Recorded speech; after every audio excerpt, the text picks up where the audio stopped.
All right, everybody, we are live again. Dynasty Mirror, search for who. Let me make sure my mic is in position. So this evening, I have the brother JC and Mbuyi on with us, and the topic is: should Black Americans who have never been to Africa should they be allowed to speak on African politics? Now, me myself, before I started traveling to Africa, I didn't really speak on African politics. I just didn't know anything about African politics. Really didn't follow it. So, but you do have a lot of us who have never been that speak on it. Now, the response will be for people who say we shouldn't speak on it if we've never been. The response is, well, we can't control our circumstances as far as us being removed from Africa forcibly. So we have claim to Africa. So even though we haven't been, we should still be allowed to speak on it. But JC, what are your thoughts? Should Black Americans who have never been, or just the diaspora in general who have never been, should they be allowed to speak on African politics? I don't believe that they shouldn't be able to speak on it, though I would assume that they will need to get the proper information. You know, you go to Africa, right? You as a person, Dennis, you go to Africa, and you were the first one to report to all of us that what we hear from CNN, Fox News, and all those media is not really what Africans are about. True. Okay?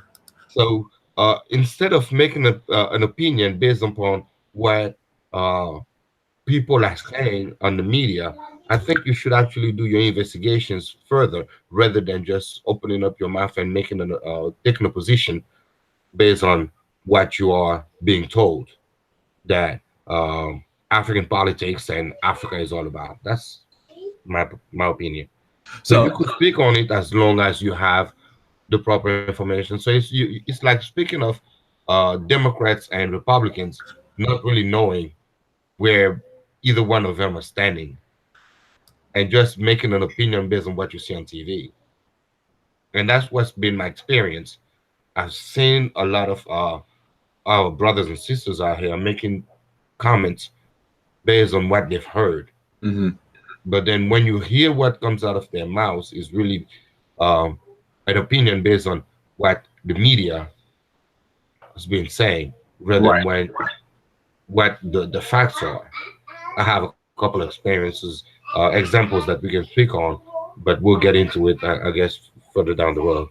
So basically what you're saying is what you notice is that a lot of Black Americans, or just the diaspora in general, who have never been to Africa, just regurgitate what they hear on CNN or BBC or on the news from the media that pretty much has negatively stereotyped all Black people across this planet. That's basically what you're saying. That is correct. As if though there are not different ways of looking at an event and just concluding that this person and that person is bad just because they are not looking at politics the same way as we do.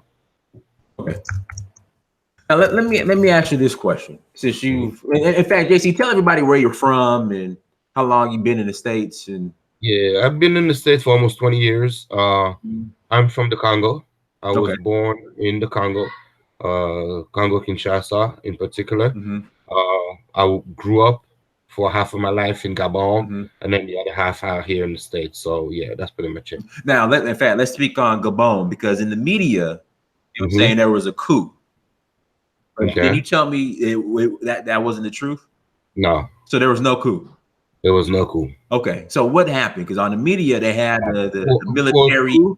For a coup to take place, right? You're gonna need more than 4 people to actually come to the news at 4 o'clock in the morning and make some disclaimers. And when you listen to what they are saying, they are asking for people that are part of the party that is ruling the country and part of the people that are from the opposition to come to the table so we can speak and find out who's going to really run the country. Because for people that don't know, Gabon's been without a president since October. Oh, wow. The president's been sick. He's been in the hospital. He had a heart attack, and he's been in the hospital for the past months. So we're looking at a place where it's 1,000,000 2, 1,000,000 3 people living. Um, there's no real institutions such as the states. There's Mm, no real control over a few things, politically speaking. That living a country without a ruler for so long, when the Constitution actually asks for the country not to be able to be out of a president for more than 2 days, to still run like that, just because somebody does not want to let power go. He's still ruling the country, although he's incapacitated, incapable of doing so. Eventually, you're gonna have a few people that are gonna come out and speak on it. So all the guys were trying to say was trying to do that. They were trying to say, okay, we need to speak of it because we are not feeling comfortable. We are being uh the laughing the we are being laughed at by everybody. mhm. We need to take it into consideration and really speak on it. So that's all they were trying to do. And they started talking about a coup. And a coup cannot be coming from a lieutenant. Right, right. I was in Benin Republic actually when they were I think when the coup in quotation marks happened and they were showing I was watching some footage and it was just like you said, three or four guys on, on national TV just yelling and screaming. Yeah. I don't know what they said. I don't know what they were saying. So I thought it was I thought it was funny. If it was a coup, I mean, Jerry, what was the guy in Liberia? You're talking about Tolbert when Tolbert and your boy Samuel Doe. Samuel Doe All right. did that thing. That was major. That was a coup. You know what I'm saying? That was a coup. Yeah, no question asked. You know, those guys came and they were about it, and Yeah. they didn't have 4 people inside the news media. No, they went to the presidency and removed the president from his seat, literally. So a coup does not happen at the news media, at the national media. It just doesn't. Now, let me ask you this. Now, I've noticed. Let Hmm. me get your thoughts on that because you're African immigrant, Yeah. and I'm starting to notice a trend where a lot of immigrants are more in tune or more passionate about American politics than they are their own politics back home. Hmm. What are your thoughts on that? I know offline we were speaking on the lady that climbed the Statue of Liberty from the Congo, but I doubt she would protest or go to bat for Congo or climb or protest for Congo in regards to That's the what's first. going on with the natural resources. So what are your thoughts on African immigrants who are more That's concerned? the first thing. That's the first thing she should have done. If you were to climb the Statue of Liberty, you would climb it first for what was taking place in Congo until we actually had that first election this year and elected our first democratically uh, elected president. Um, it's none of our business to come out here and trying to get involved with the U.S.'s politics. Right. Same way I would not agree for the U.S. to come to my country, uh, or should I say countries, because I was born in the Congo and grew up in Gabon, Mhm. and trying to get involved with what we do. The way we run our businesses are the way we run our businesses. The way America is running their businesses, the way America is running their business. That's not our place until, and even if you become a citizen, right? Your limitation should be to voting. Express your opinion in your vote, Mhm. but you don't need to go out there and climb statues or make political statements about things that are not yours. Right. That's my opinion. You shouldn't do that. I I will speak on politics if asked. If somebody was to ask me, yo, what do you think about Donald Trump and the way he's running the country and da da da, then I'll give my opinion. I won't jump on Facebook and or YouTube and start giving my opinion on Trump because I'm still yet to speak on what's going on in Congo. I'm still yet to Right. speak on what's going on in Gabon. I'm still yet to speak on what's going on in my direct um, neighborhood. To come out here and try to have an opinion on what's going on in America is just, it wouldn't be fair to Americans, and it's not even fair to Africans. Like, you trying to put yourself out there exposing other people. That's really what it is to me. So, Now, someone in the chat room just said that the Chinese have the lowest, I guess, voter turnout as far as in America from out of all immigrants, but they're very powerful. mhm. What are your thoughts on that? I mean, what can Well, their Africans power, do without their them? power, their power doesn't come uh, from their voting. Their power comes from their finances. I mean, there's not a city in the United States of America that does not have a Chinatown. Right. Facts. So if you have banks in your Chinatown that are not Citibank, that are not um, Wells Fargo, the Chinese mom and mom bank, well, they have that power. We don't.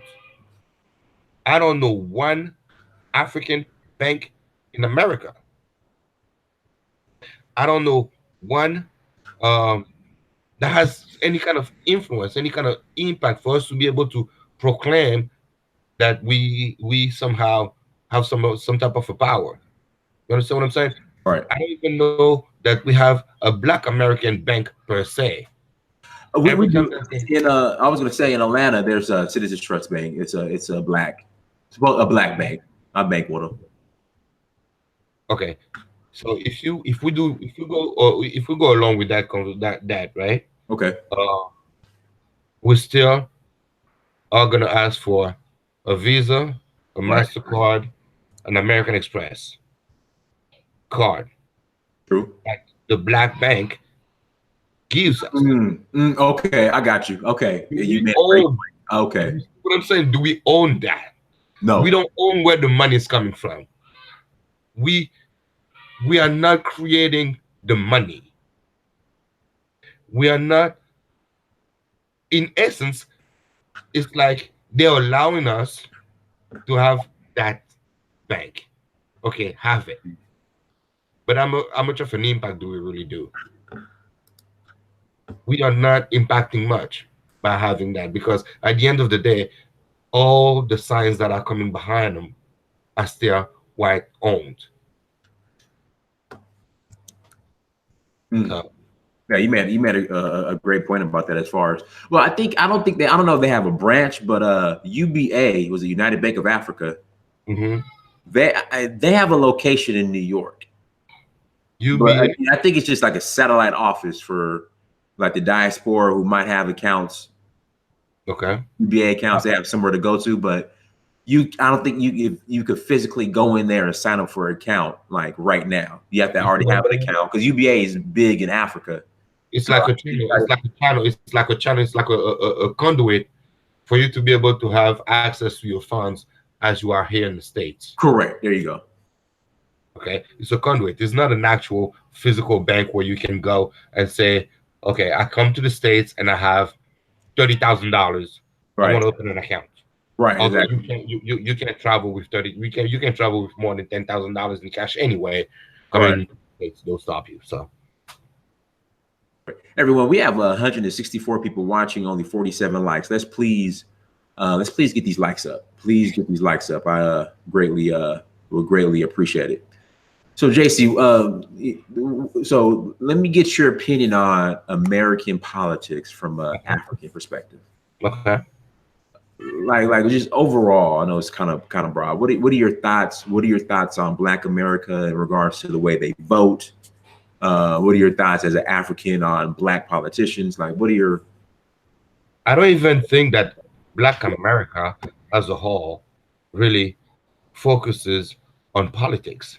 To okay? tell you the truth, the first time I saw, and I've been here 17 to 20 years, the first time I saw some type of a motivation from Black Americans was when Obama got into the land of running for presidency in True. 2008. True. Before that, I don't know. When you see when we say Black women vote 97% Democrats, Yeah. white Yeah. Black men vote 80% uh, Democrats. Those 80%, those 97%, out of how many that are not voting? True. You I'm made a great still point. You made a great point.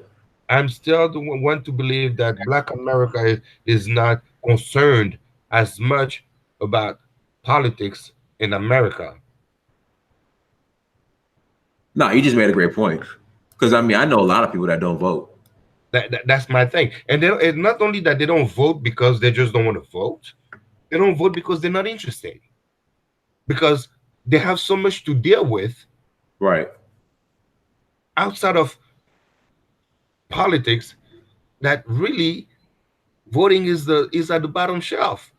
I mean, if you think about family of 4 or 5 and mom and dad have to find a caretaker for their kid, have to send their kids to school if they can afford to do so, Hmm. uh, at $1,000 a month for a caretaker for the kids when they have young children.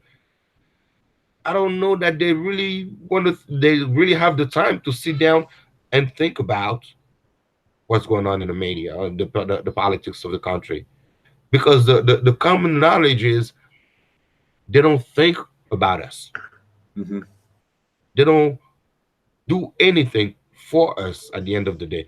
So why should I focus on them? I understand those. I also understand those that say, well, you know, uh, our forefathers fought for our rights to vote. Right. They died for the right to vote. They put everything on the line. I dig it, but that's not enough to motivate people to actually go out there and vote. It's not. It's no longer enough. They should. There need to be something else that motivates people to vote. So as far as how I feel about Black Americans' involvement into politics, I think that's a lot of the times we are just blind. We could go out there blind because, um, let's be honest, when we talk about politics, people really talk about politics when it's the presidency. Right. This year was a little different because there's Donald Trump in power. Hmm. The Senate was led by the Republicans. So was the Congress. So when the Congress came, when voting situation occurred, the media made it a big deal, and Hmm. it's not because of the Congress and the Senate. It's just because of the person that is in power. Okay. So um, we don't get involved until we actually talk about the presidency.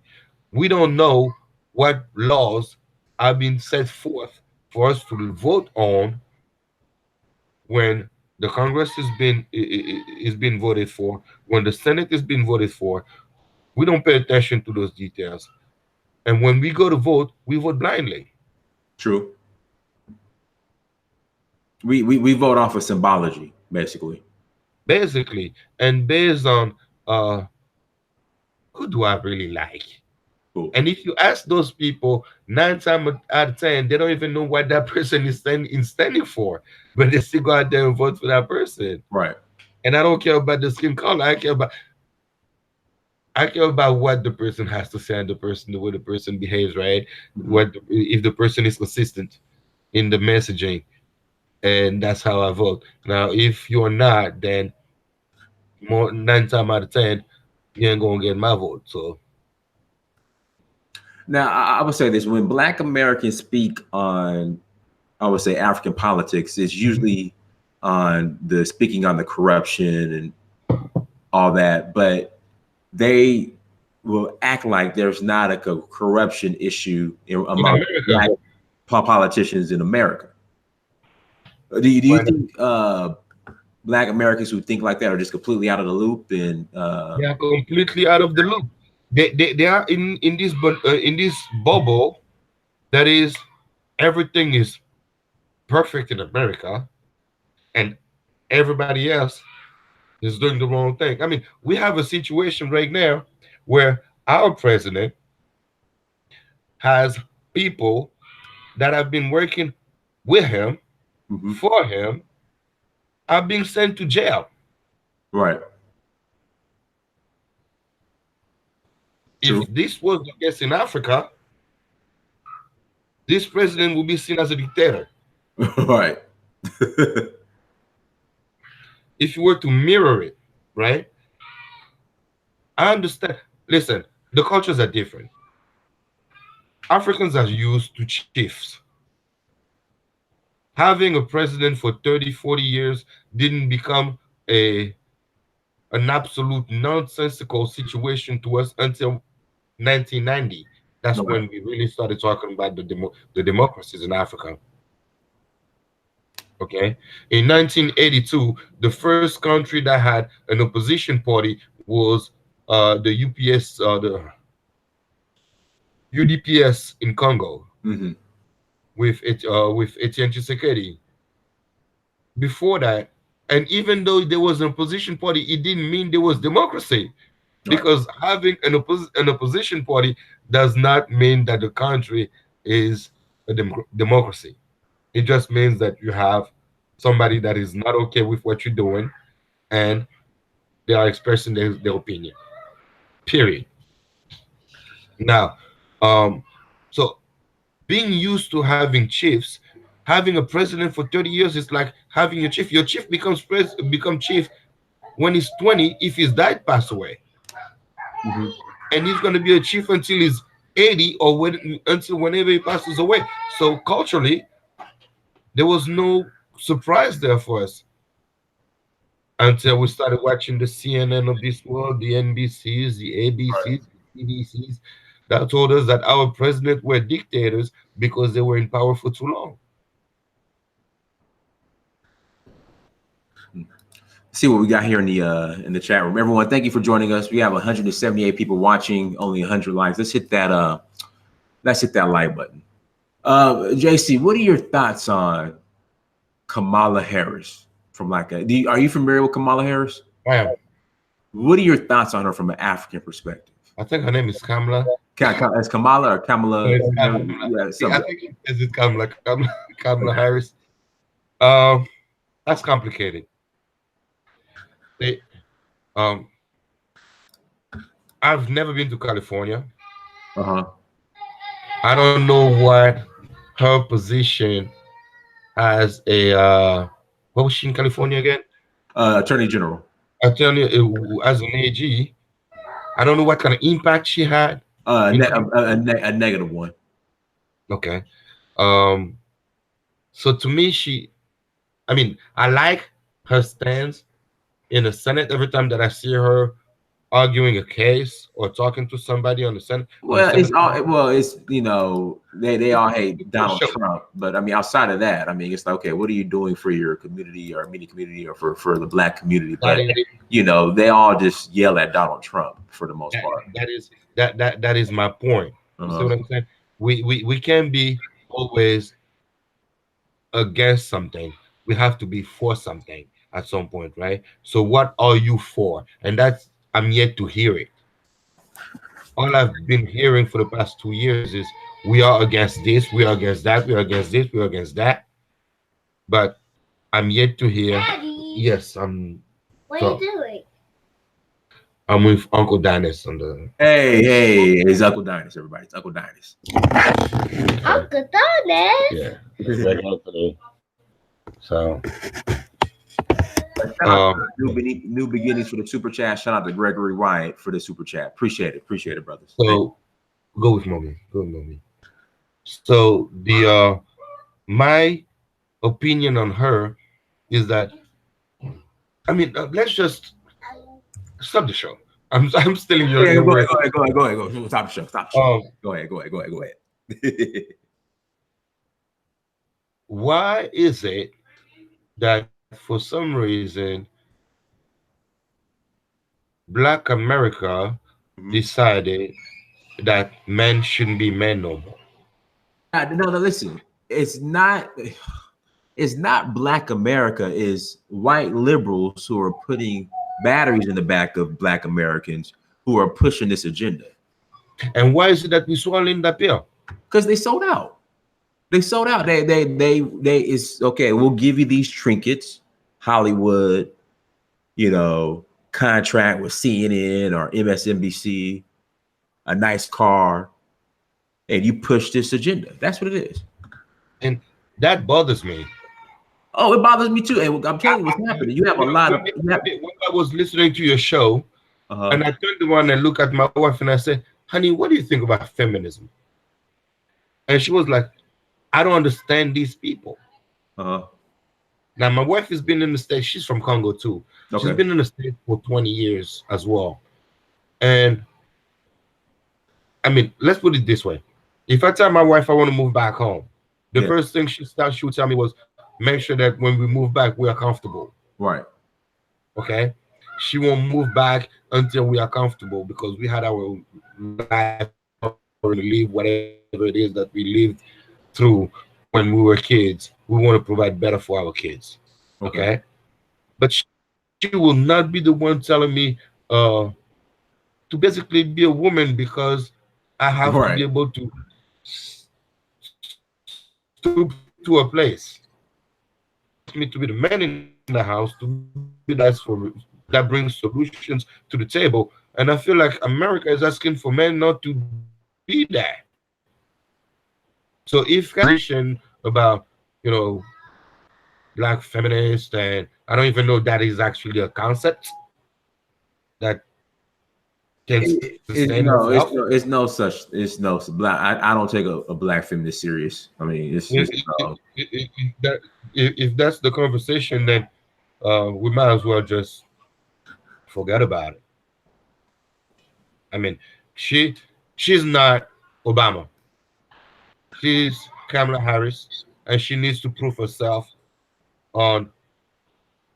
I'm not going to vote for her because she's the first black woman president. Well, she's not even really. She was raised Indian, and her dad might be mulatto from Jamaica. Like nobody knows what she is.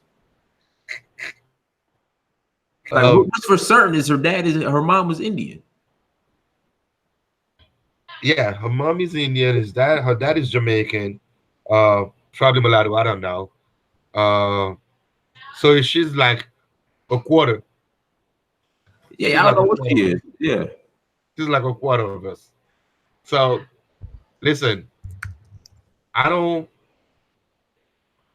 think she's gonna make it that far. Personally, there's just too much that even when Obama became president, I knew he had the chances to in 2008, and the only way he wouldn't was for the political machine, to go against him because he had everything coming for him. And before him, the guy that was in power actually kind of made it easy for somebody else to come and take that position. Yet America was not ready for women to be president. So it was the black guy or the white lady. They say white, okay, lady, black guy. The economy is in shambles. The country is going down the chute.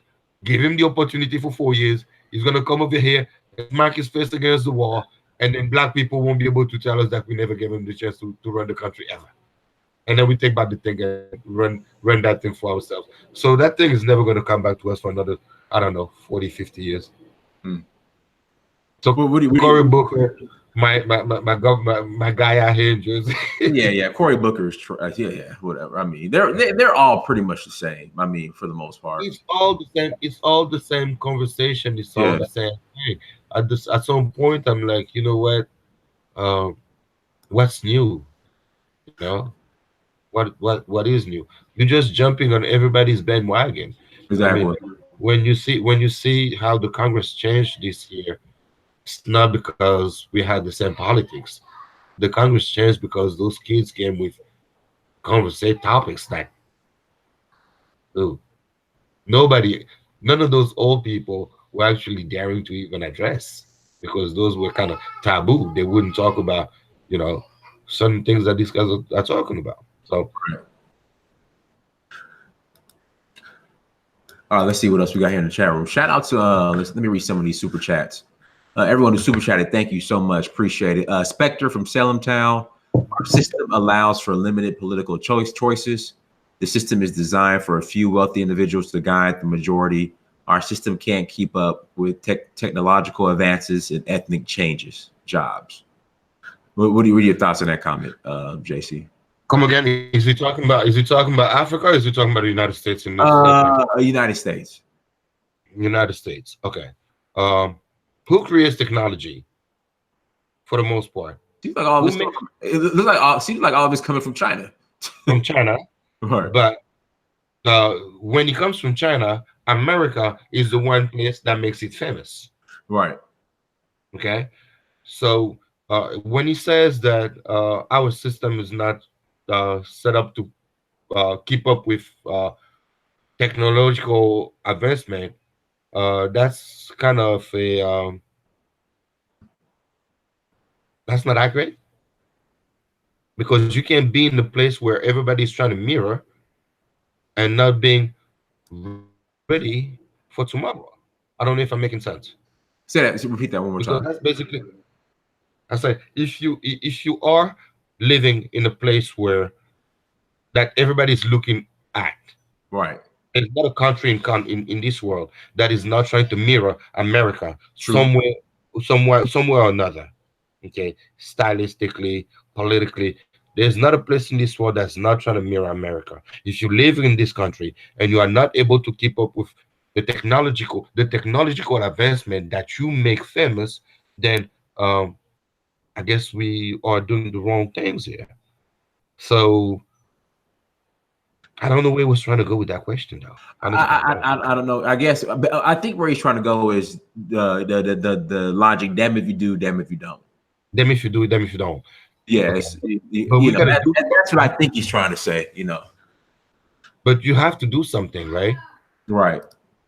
Eventually, it's like you find yourself at a on the street, and then there's a fork. There's two roads ahead of you. Correct. You're trying to go to one place, and you have no map, no GPS, nothing. You have to make a decision. You're not gonna sit right there and now say, "Okay, I'm stuck."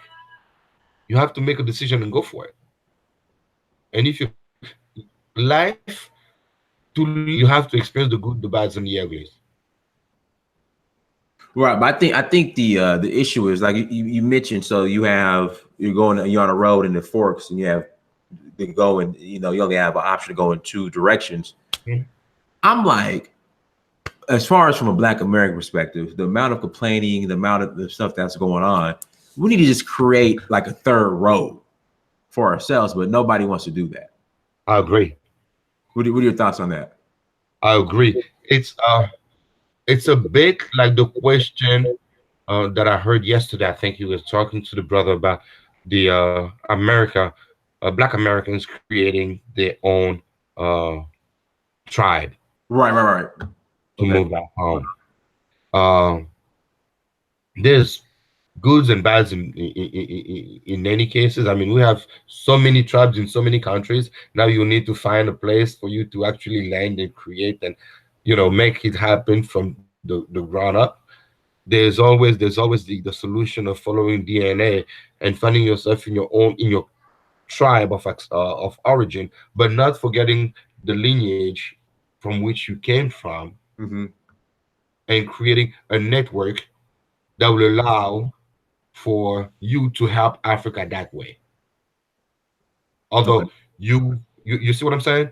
Right. Although let's say your DNA sends you to Mali, Right.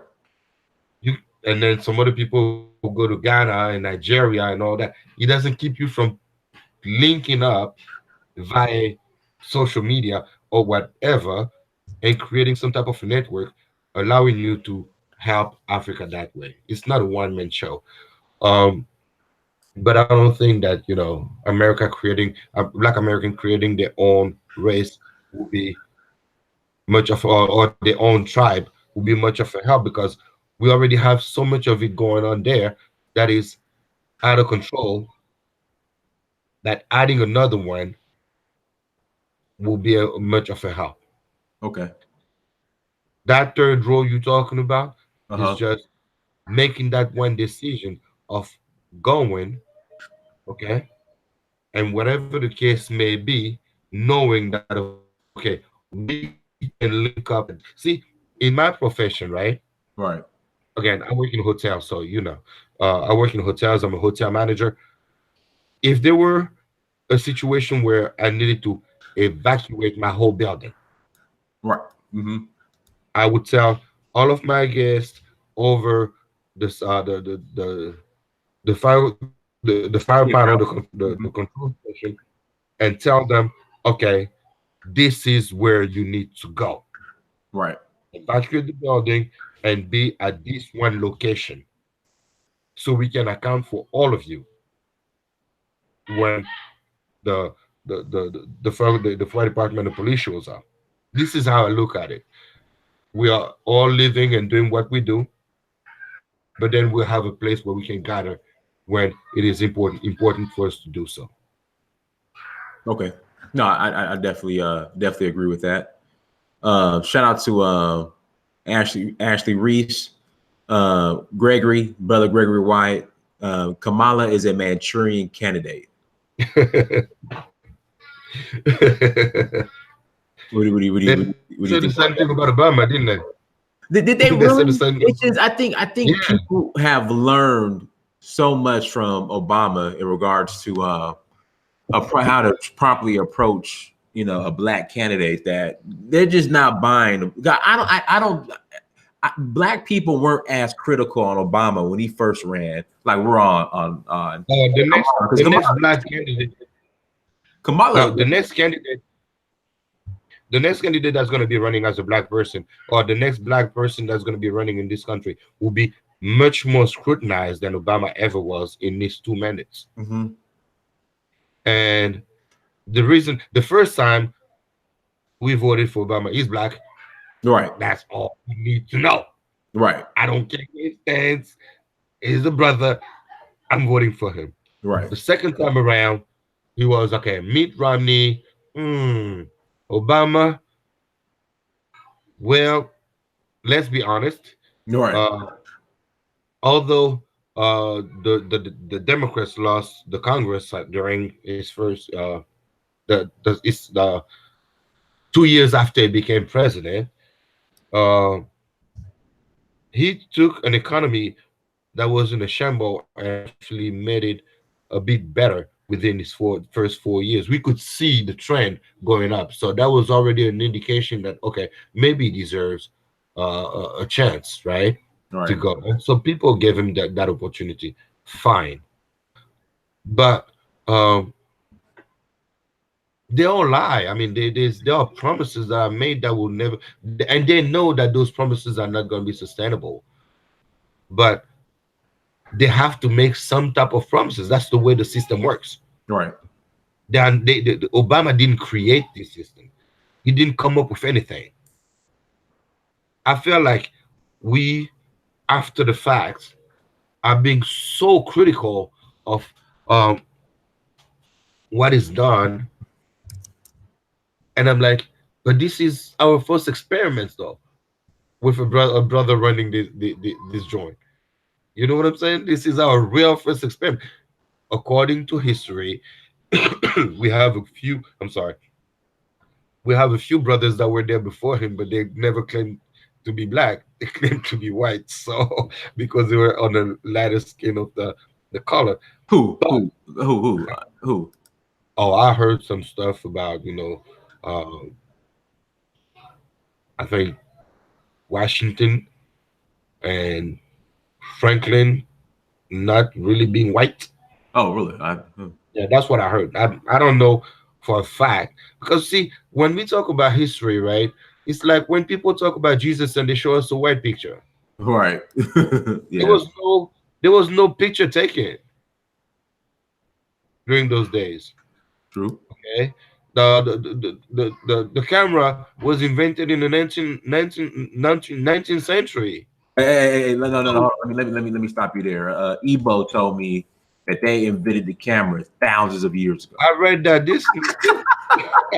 I was gonna use that word, man. I read that on your Facebook page. It's like one of those things that when you read, you shiver because Uh-huh. you realize how much ignorance is out there. Right. When somebody shows you a picture that's clearly in black and white and clear black and white, and it tells you, "Oh yeah, that was taken thousands of years ago." I'm like, okay, go to the hood, tell that to the guys on the corners, on the street corner, and they'll believe you. Right. Social media talking into a place where people actually, you're talking about somebody that is traveling, you're talking about somebody that's traveled Right. your country, and you telling that person that traveled to your country that that picture was taken. Listen, anyway, going back to the point. Go ahead. Go ahead. uh there's no there's no way to know what these people look like besides us being told what they're supposed to have looked like. So listen, we can always all come up and say, hey, you know what, the first president of Congo was white. All right. Who am I to? Or well, Patrice Lumumba was light skinned. All right. If somebody was to come around and say, hey, Patrice Lumumba was light skinned, now I'm gonna stand out here and say, no. But fortunately for us, we have the proof being in the pudding. The brother was not light skinned. His pictures, his history, and Right. his family is still around, so we can judge that. But you can't be talking to me about a fictional person. I don't even know that the history of of politics in America is as long as they claim for it to be. Honestly, I feel like America started creating those tactics just to put us into some type of a loop in the history, making us believe that we've been around here for much longer than we really have, because they've seen other civilizations that were already developed, so much more developed than they were, that they needed to find a niche for themselves and say, okay, you know what, we're going to start from this year Mm-hmm. and tell our stories over other people's stories. Okay, we are being taught in Africa about uh, the First World War, the Second World War, before being told about slavery. And when we are being told about Crazy. slavery, That's crazy. and when we are being told about slavery, we are being told about when it started and when it ended, nothing in between. We are not being told about the conditions in which Americans were living, our brothers and sisters were living when they came to the United States of America. That is not part of the curriculum, and it's not by choice. It's just because the communication was not traveling to us. Okay, uh, Africans are not, and you've been to Africa, you see now how welcoming these people are. Very. I mean, goodness. Yeah. The knowing, and I don't even know that Africans. I don't think that Africans knew exactly where the slaves were going. Okay. So this is what I was. This is, in fact, I'm gonna post a video here this week.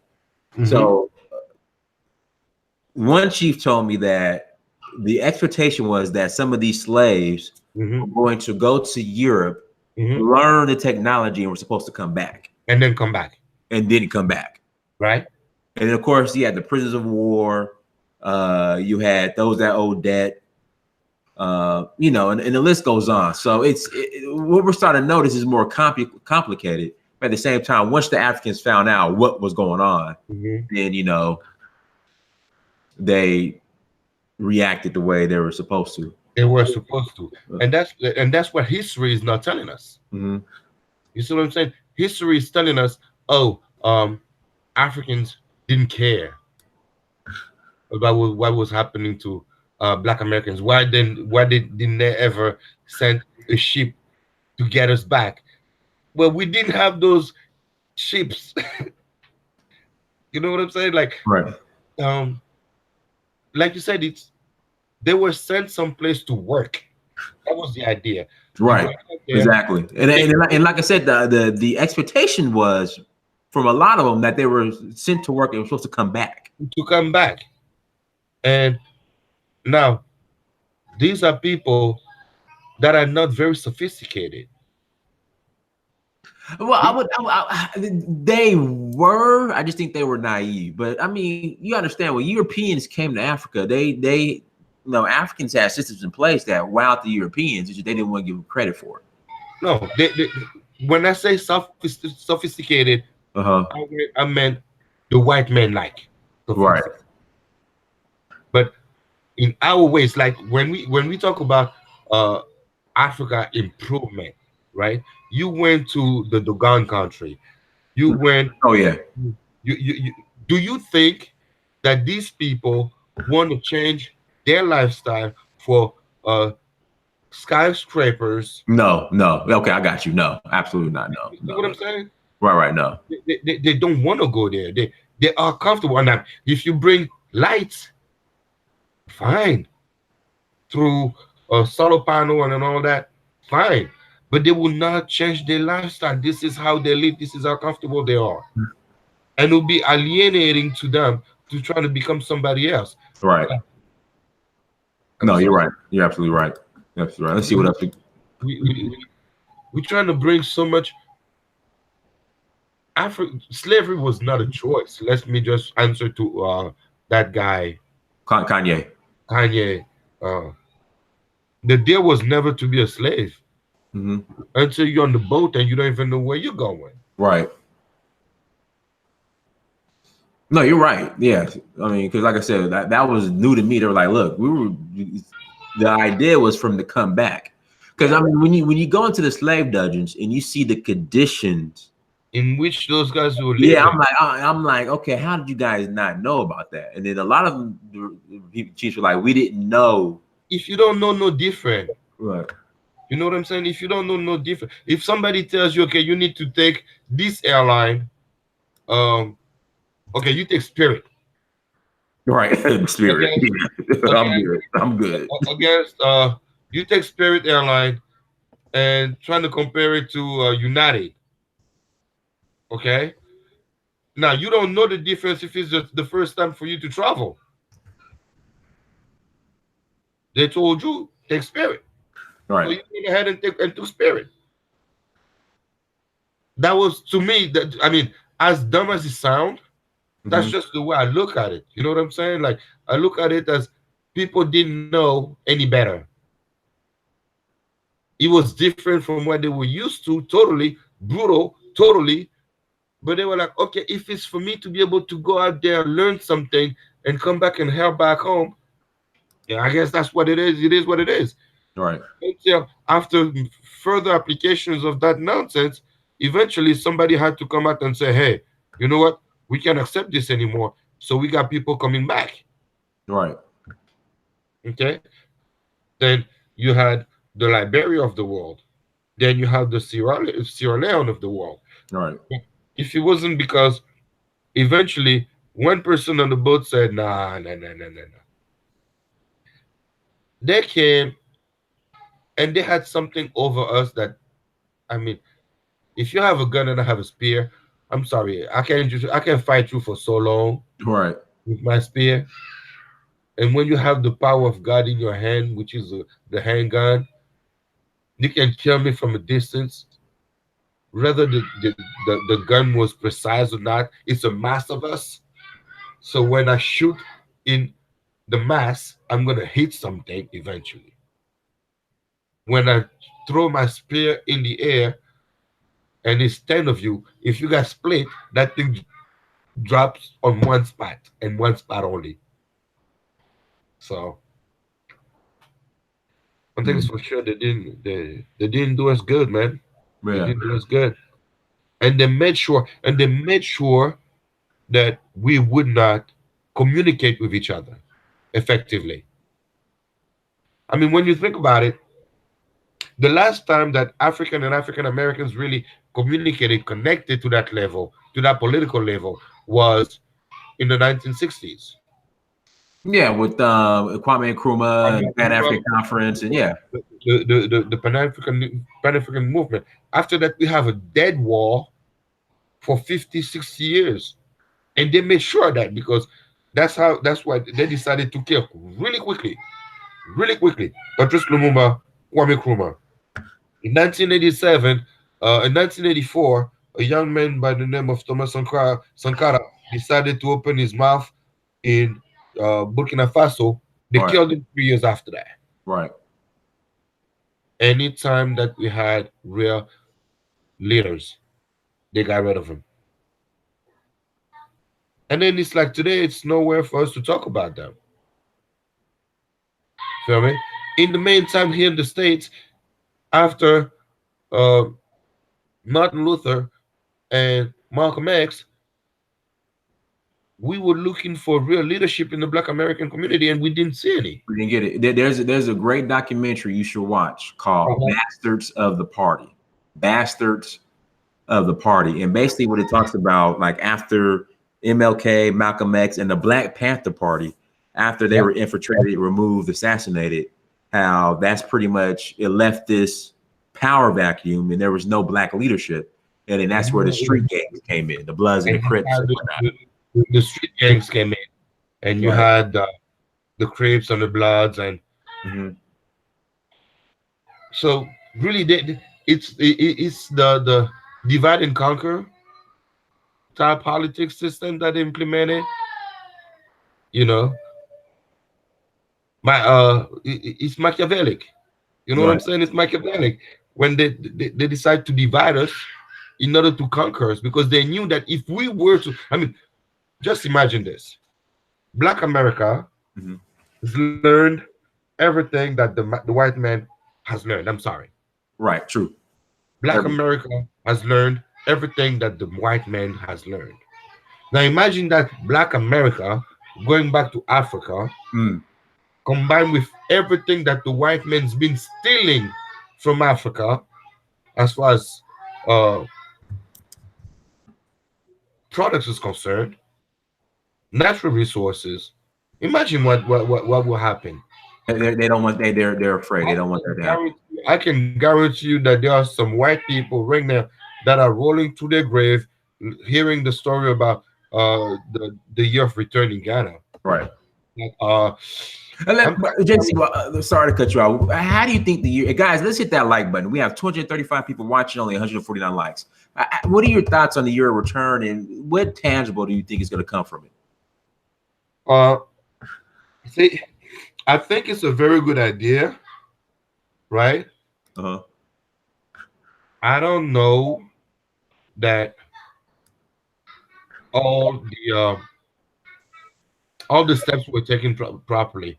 When we said the year of return, if you're telling me that I'm returning someplace, that it means that there's something guaranteed for me down there. Correct.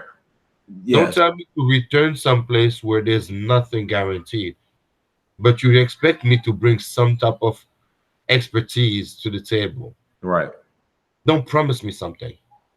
But by saying the year of return, you mean to tell me that, okay, we have agreed with 10, 20, 30 countries in Africa that we are going to give you some type of a land and you guys can settle. At least the reason why we are not rich in America is because we do not own land anymore. Right. That's the one thing that we own back home. We own land. You guys own. That's true. Now I did a video on that. Okay, so if you tell a person, come home, this is 2 acres, build on it. Now at least you gave me a reason, a purpose, right, to come back. And I'm not hearing that from that conversation.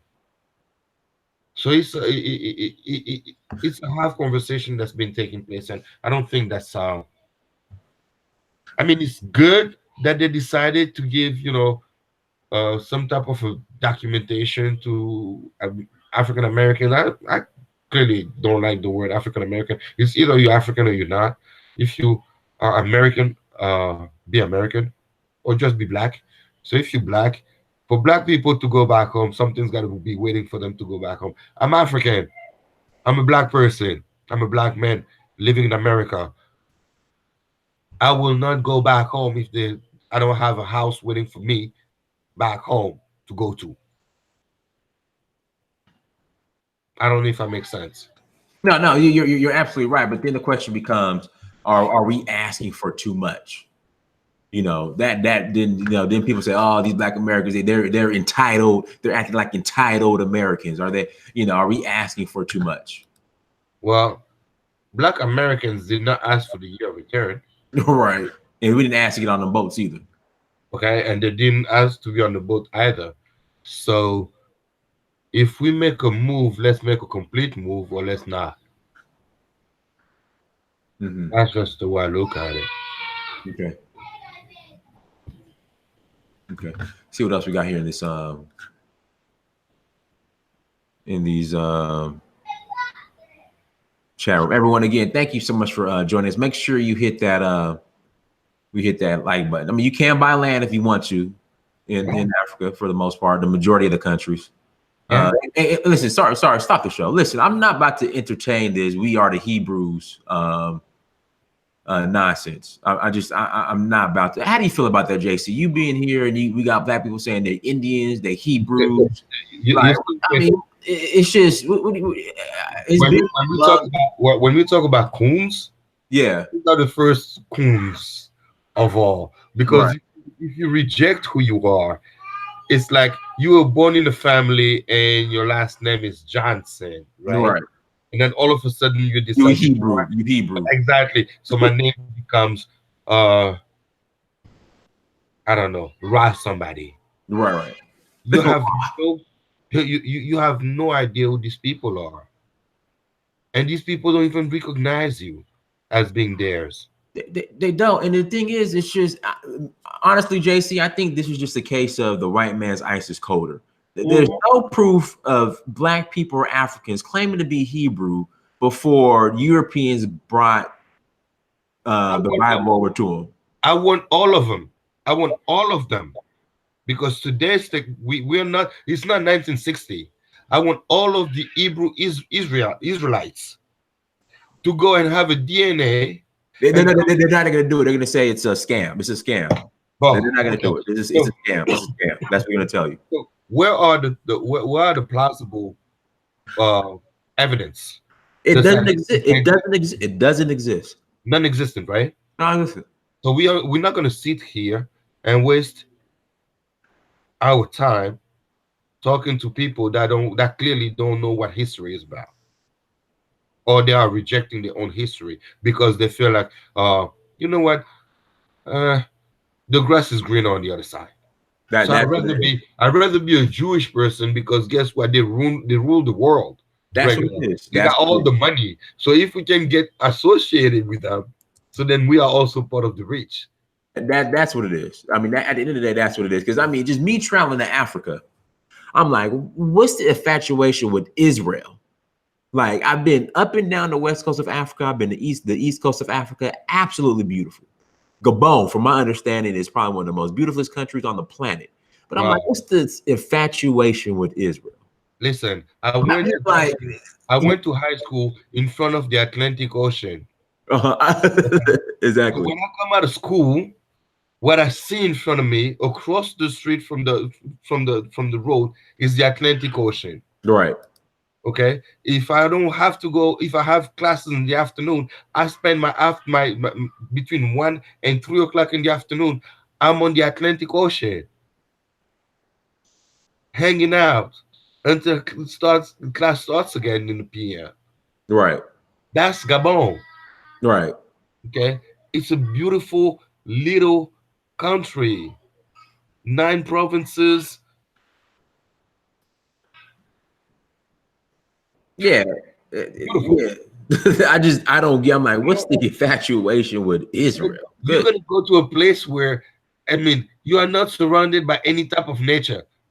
Go to Israel, you're not surrounded by any type of nature. It's all bricks. If that's really what you want to be connected to, okay, go to your breaks, bro. I take my nature over the breaks every day, all day. Let's see here. Shout out to Love Threefold. I think it's a good idea, but I feel it's for tourism. To get the paperwork to go through for the right to abode, it takes 10 years. No. Okay, hold on. Let me correct you, Love Threefold, and thank you for the super chat. Like, right to abode just means right to live. So the right to abode is open to anybody that wants to move to Ghana, whether you're white, Chinese, Lebanese, Asian, whatever. I just found that out when I was with Dr. Gabon. So there's really no paperwork for right to abode. You just, well, I take that back. Obviously, if you can't overstay your visa, so there might be some type of paperwork, but it's not. I mean, it's not. It's nothing exclusive for Black Americans. Anybody could claim right to abode in Ghana. It's just right to live there. Honest. Yeah. In Africa, after you landed, nobody's going to be running after you because you overstayed your visa. Oh, really? There's no IRS or I don't know, FBI, CIA. There's none of that. Right. These white people been living in Africa for centuries. Do you think they had a visa? Right. I mean, I'm just saying. You have French people that's been living in Gabon, in Congo, in Zimbabwe, everywhere in the world. They've never had a visa. The visa concept is applied only for us people. When it comes to their situation, they're going to a place that they actually colonized. So what do they need a freaking visa for? Right. They buy the visa to come there, but they don't need to extend no damn visa. Exactly. That type of entitlement that we need to get rid of, but we're still dealing with. I'm gonna tell you this. Last year, when they were preparing for the elections in Congo, DRC, the president decided to kick the ambassador of Belgium out of the country. Okay. He kicked him out. Said, "You guys colonized the country. You guys have been doing exactly what you wanted to do in this country. We don't want you to be here and telling lies about our systems, our political situation to the world. Just get the hell out." And this year, no, in December 30th, in December 22nd, 23rd, we had the first free election without the white man's money in the Republic of Congo. In the DRC, we had the first democratically elected presidential election, and that's never taken place anywhere in Central Africa. For the first time, exchange of power, no bloodshed. The living president was there, and the incoming president was there, shook hands, exchanged places, changed paperwork, and all that. That to me says progress. So I don't care about what everybody else is saying. Africa is moving forward. Africa is the place that you want to be at right now. You and I were talking the other day, and I told you I was planning on moving back home within the next 5 years. Yes. It is important because if we don't catch it now, the window's going to close. Window's going to close. By the time we catch it, China will be further into the nonsense, into it, and we'll never be able to make it happen. So, sorry, it's the East Coast. That winter's killing me right now. Oh yeah, you're in New York. You're black people. Black people weather. That's really not the black people weather. Yeah, Eric, it's called. What was the name of the documentary you mentioned earlier? It's called Bastards of the Party. It's a very good documentary.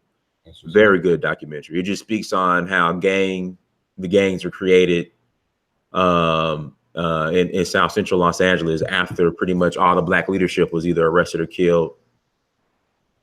So yeah, it's called Bastards of the Party. Very, very good documentary. I would definitely recommend watching that. Last question, JC. So we just recently had the Congo elections. Yeah. What are your thoughts on the outcome? Like, is it going to benefit the Congolese people, or is it the person that's in office? Is he just pretty much a stooge? No, tremendously. The president now is Felix Tshisekedi. Because Kabila was there for how long? Like 30 years? Now 18. 18. Wow, that's still a long time. Go Yeah, ahead. it's still a long time, right? But see, we were coming from a dude that was there for 32, Mobutu. Yeah, Mobutu. In between Mobutu and Joseph Kabila, we had his dad who took over from Mobutu in a coup. Okay, and he was there for like 4 years until he got killed in his office. Who got killed? That was also a coup. Who got killed? Who got killed? Desiree Kabila.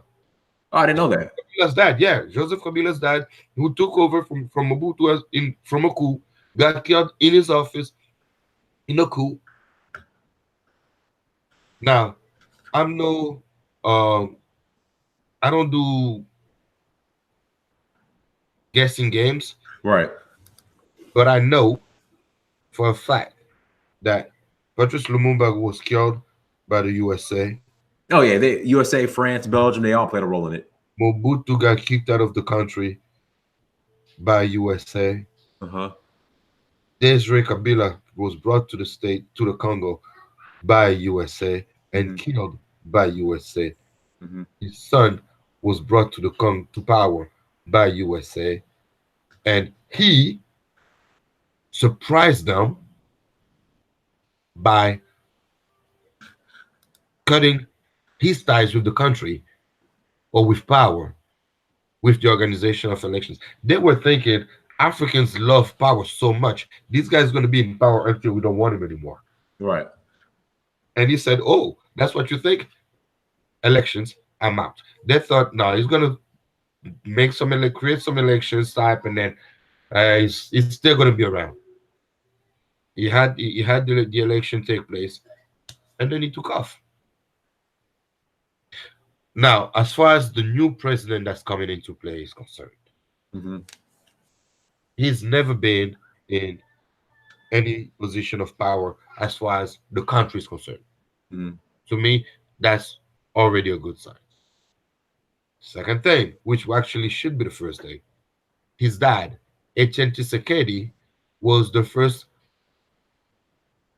to create an opposition party to Mobutu. Etienne Tshisekedi, Patrice Lumumba were like this. Okay? He's coming from a place where his party has been fighting the system for 38 years. He's coming into this situation and he knows what the challenges are. He knows that Africans, if you are from some place in Africa, you know that when the people are relying on you, when the people prayed for you to come, and when finally you come, we are not going to forgive you or your family if you don't do what you're supposed to be doing, do the right thing. So having all that on the weight of his on the shoulders, and kind of knowing who he is, yeah, the country is set forth for a bright future with this guy. Okay, I can tell you that, and offline I'll tell you why. But yeah. Okay. Well, I'm looking forward to. In fact, my friend from the Congo hit me up the other day. I want to go to the Congo this year. I want to get. In fact, it's funny. I want to get to Gabon in the Congo this year. Like I really want to go to those two places this year. Libreville. It's a tiny place, but it lives 24 hours. Okay. Yeah. Jesus. Okay, Eric B. Cressy, do you think Eric B. Cressy, type in the name of the president you think is gonna win in Nigeria. Do you think what's his name? The guy Sahara Reporters. Type his name in, Eric B. Cressy. But JC, anything else in closing? What we'll do, we'll go ahead and Shut down. Go ahead and close out. Yeah. Anything else you want to share or close? I mean, we got time, but anything else you like to share? Well, as we started the convo, the idea was to ask for people to really look for the information, not only through the media, but actually speak to the people. Today, with technology, with YouTube, Facebook, Instagram, and all that, you can actually go onto the internet and connect with the people from those places and ask for their opinion of what's taking place. I'm pretty sure you probably have a neighbor you don't even know about it, and he's from those places. You can talk to that person Mhm. via Facebook and all that, and sincerely ask for the information, and then make your mind based upon what that person is telling you, and match it with what the media is saying, and see if it makes sense. Of better yet, get yourself a passport, buy a That's ticket, the most and important thing. go there. All right. So that's really what I would say about it. But again, I appreciate you. Um, you know, I'm no star on social media, whatnot. So Uh-huh. it's always good to be able to, have the opportunity to share some other perspective. Thank you. No, JC. The reason why I started this platform is so we can have these type of conversations because they're not being had on this level. Uh-huh. So I always wanted to make sure that the diaspora, people from the continent, they can always come on here and we can have dialogues like this because they're just not. It's not. I don't know anywhere else, and not to I guess big up myself too much. I don't know anywhere else where Africans and African Americans in the diaspora where they're having conversations like this. I don't see anybody else doing it. It really not happening. It really isn't. Or if it happens, you have an extreme, and there won't be any conversation. As a matter of fact, it's one person making assertions Right. about what Africa and Africans are, based upon one person's experience. Now, I can make an assessment of one person based on the first time that we meet, and then I cannot generalize and say Africans or say Black Americans are such and such because I had one bad experience with one person around the corner from my house. It'll be ignorant to do that, but I feel like that's exactly what's taking place all the time. Exactly. Instead of saying, "Yo, I dealt with people from Benin, and yo, they were asses, they were dicks to me." Da da da. No, you just say Africans, because in your mind you don't even take the time to find out exactly where that person is coming from. I could say I dealt with people from New York, and if common sense says that most people will say, "Yo, New Yorkers are rude," and then you come to the city and you find out that okay, New Yorkers are not rude. Some New Yorkers are. Right. True. Like you go to Atlanta, same thing. You find different people everywhere. Do not make an assumption about Africans. Do not make an assumption about who we are. Uh, us all. Okay, there are wife beaters back in Africa. There are wife beaters here in the States. So is the trend the trend being Africans, or is the trend being people? I think the trend is being people. Yes. Not being Africans are wife beaters, and so Americans or those that consider themselves Americans are not. It's just those things that stereotypes, right? That just kill me every time I hear them. So, but again, Shout out, shout out to Violet Osage for the super chat. A lot of Nigerian diaspora are rooting for Sowore. We got Violet. I need somebody in Nigeria who could come on and speak about Nigerian politics because from what I heard when I was in Nigeria I was just there in December, they were saying that pretty much all of Sowore's because when you drive through Lagos, you'll see everybody's like is it the APC, and I forgot the other party. You'll see all their billboards and their flyers and everything. And then I asked the question to the girl who I was with, where's Sowore's his bills and his flyers and his billboards? And he was saying that the APC, was it the APC guys, the Buhari's party, the APC or whatever, and the other party, they would go and take his stuff down and rip it down. Like they would send their goons out to go and rip down the PDP. They will go and rip down their flyers and their information. That's what was going on. So because I just noticed that I'm like, where's Sowore's like his billboards and his flyers? Where are they? And she was like, oh well, what happens is the PDP and the APC they send their goons out to go and tear down his flyers. I'm like, damn, that's messed up. So yeah. But yeah, APC is Buhari, right? And the PDP is the other guy. But yeah, they're saying they'll tear down Sowore's because Sowore he has a shot, but again, it's just Nigerian politics, man. Nigerian politics. But I hope Sowore wins. So, but anybody who lives in Nigeria or just knows about the climate right now, because I'll be back in Nigeria in March. If you want to come on and speak on Sowore, because I hope the brother wins. Just shoot me an email, searchforhuru@gmail.com. But everyone, thank you so much for joining us. Make sure you go to Search for Uhuru on Instagram, Snapchat, Twitter, and Facebook. Shout out to Legal Night Out for the super chat. Shout out to Gregory Wyatt. Thank you, brother, for the support. Me and Greg, we kicked it when we were in Ghana this past December. Shout out to Shayna. Thank you, sister, for the support and encouragement. So everyone, make sure you like, share the videos. Make sure you go to Search for Uhuru on Instagram, Snapchat, Twitter, and Facebook. And until next time, family, peace. Yes.